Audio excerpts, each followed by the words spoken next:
हमारे साथ Allahabad high court bar association के पूर्व महासचिव अशोक सिंह जी हैं। हम इनसे बात करेंगे स्वरूप रानी अस्पताल के साथ साथ पूरे प्रयागराज में स्वास्थ्य व्यवस्था जिस तरह से चरमरा गई है उस पर हम इनसे कुछ चर्चा करेंगे। अभी 2-3 दिन पहले की बात है, इलाहाबाद के स्वरूप रानी अस्पताल में जहां पर एक मरीज स्ट्रेचर न चलने के कारण मर गया, स्ट्रेचर उसको नहीं मिल पाया, इस कारण उसकी मृत्यु हो गई। दूसरी घटना बेली अस्पताल की है जहां पर मरीजों को शुद्ध भोजन नहीं मिल रहा था, इसके लिए वे सारे सड़क पर उतर आए थे। इस पर अशोक जी आप क्या कहेंगे? मैं तो सबसे पहले ये कहना चाहूंगा कि उत्तर प्रदेश सरकार स्वरूप रानी और बेली हॉस्पिटल को इतना फंड दे रही है कि इस महामारी, कोरोना जैसी महामारी जो हर इंसान को अपने चपेट में ले ली है, फंड आने के बावजूद स्वरूप रानी और बेली हॉस्पिटल में पूरी तौर से भ्रष्टाचार व्याप्त है।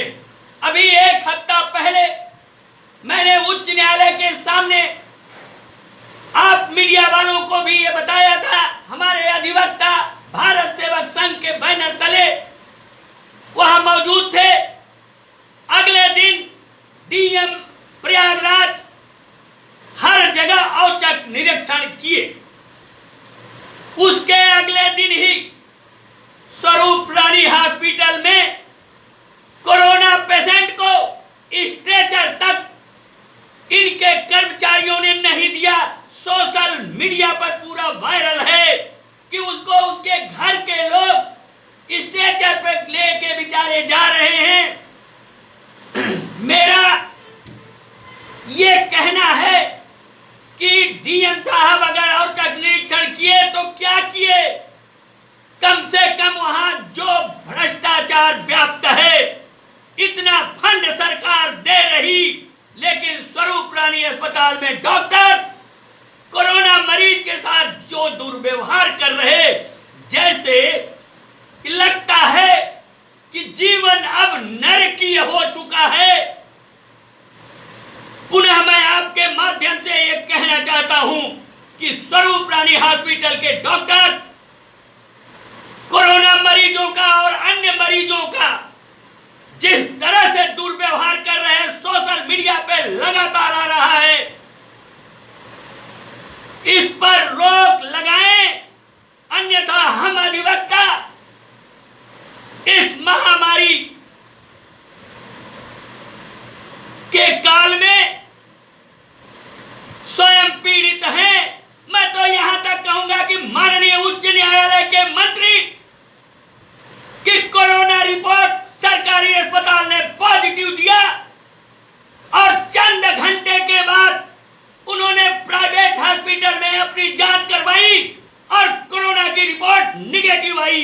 इससे ज्यादा भ्रष्टाचार सरकारी इस बेली और स्वरूप रानी में क्या होगा?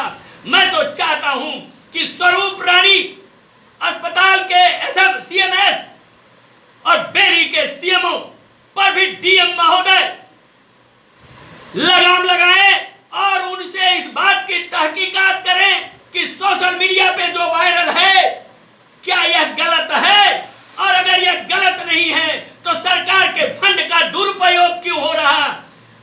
हम बस इतना कहना चाहेंगे। सर, एक समस्या सबसे बड़ी है, स्वरूप रानी अस्पताल के मुख्य चिकित्सा अधीक्षक को आप दिन भर फोन मिलाइए, कोई इमरजेंसी हो उनका फोन उठता ही नहीं। मैं तो आपके इस बात से पूरी तौर से सहमत हूं कि सरकार इन लोगों को सीयूजी नंबर देती है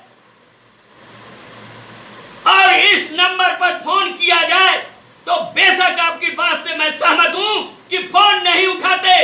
सरकार इनको सीयूजी नंबर दिया किस लिए है? इसी बात के लिए कि जनता की कोई भी समस्या हो, हमारे अधिवक्ताओं की कोई भी समस्या हो, आप फोन तो उठाइए, फोन उठा के ही तो जवाब देंगे। लेकिन अफसोस इन लोगों के फोन उठते तक नहीं हैं। सरकार जरा इनके सीयूजी नंबर पर भी ध्यान दे और जिलाधिकारी महोदय, विशेष तौर से प्रयागराज के जिलाधिकारी को इन सब चीजों पर ध्यान रखना चाहिए। स्वरूप रानी अस्पताल में सर लगातार अव्यवस्थाएं दिखती रहती हैं।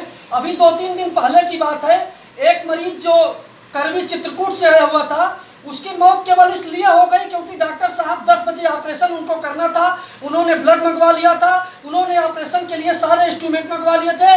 उसके बावजूद 10 बजे वो डॉक्टर साहब ने ऑपरेशन ना करके वो अपनी गाड़ी स्टार्ट करके कहीं चले जाते हैं और उस व्यक्ति की 4 बजे मौत हो जाती है सुबह। और उसके बाद आपको बताएं कि पोस्टमार्टम हाउस में उस व्यक्ति के परिजनों से 2000 रुपया केवल इसलिए लिया जाता है ताकि उसका पोस्टमार्टम हो सके। तो इस पर आप क्या कहेंगे और आपके अधिवक्ता साथी क्या करेंगे? हम अपने अधिवक्ताओं का इस बात के लिए शुक्रगुजार हैं कि हमारे अधिवक्ता इस बात का लगभग आए दिन विरोध करते रहते हैं। मैं किसी का नाम नहीं लेना चाहता, लेकिन विरोध हमारा अधिवक्ता भरपूर करता है। जहां तक आपने कहा डॉक्टर साहब लोगों की बात, तो आप खुद जानते हैं कि इन सब लोगों के अपने प्राइवेट नर्सिंग होम हैं, पहले वो उसका संचालन करते हैं, इसके बाद यहाँ स्वरूप रानी में एडमिट लोगों को देखते हैं। उसी का ये परिणाम है जो आपने सवाल पूछा, उसका यही जवाब है कि वो पहले अपने प्राइवेट नर्सिंग होम में अपना मरीज देखते हैं क्योंकि वहां पैसे मिलते हैं।